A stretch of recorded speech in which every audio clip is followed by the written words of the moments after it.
તો જૈન દર્શન પણ એક દર્શન છે. આપણે એને શ્રદ્ધાથી ભણીએ છીએ.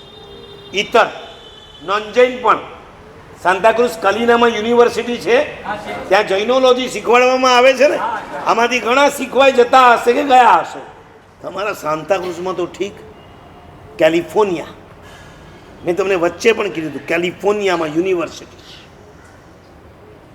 ત્યાં એક પૂનાનો જૈન ભાઈ યુવાન પ્રોફેસર છે. લાસ્ટ યર મને ગોવા લેટિંગ મળવા આવે, બેઠા, વાત નીકળી. કેટલા સ્ટુડન્ટ્સ? 280. કેલિફોર્નિયામાં જૈનોલોજી ભણતા 280 સ્ટુડન્ટ. એટલે મને જરાક ખોતરવાનું મન થયું. મેં કીધું એમાં જૈન કેટલા? એ ખોતર્યા પછી મને એમ થયું કે આ નકામું ખોતરું, કેમ કે રડવા સિવાય કાંઈ નહોતું. મારા સાહેબ 280માંથી એક પણ સ્ટુડન્ટ જૈનનો નથી, બધા નોન જૈન, ગોરિયા ને ભૂરિયા.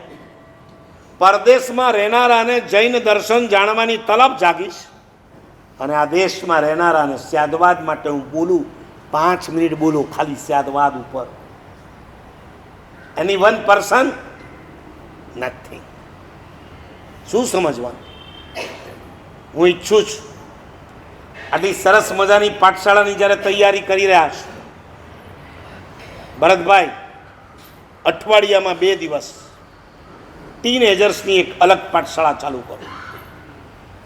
ભણેલા પંડિતજી બેસાડો અને એને સ્ક્રીનના માધ્યમે વર્તમાન જીન શાસનનો દ્રવ્યાનુયોગ, ગણિતાનુયોગ, ચરણ કરણાનુયોગ, કથાનુયોગ સરસ શૈલીમાં જો સમજાવી શકે, બને તો ઇંગ્લિશની અંદર સમજાવી શકે, હું ગેરંટી સાથે કહું, કલીના યુનિવર્સિટીને બાજુ પર મૂકે એવી સરસ સંખ્યા આપણા પાર્લાના ઉપાશ્રયમાં થઈ શકે છે.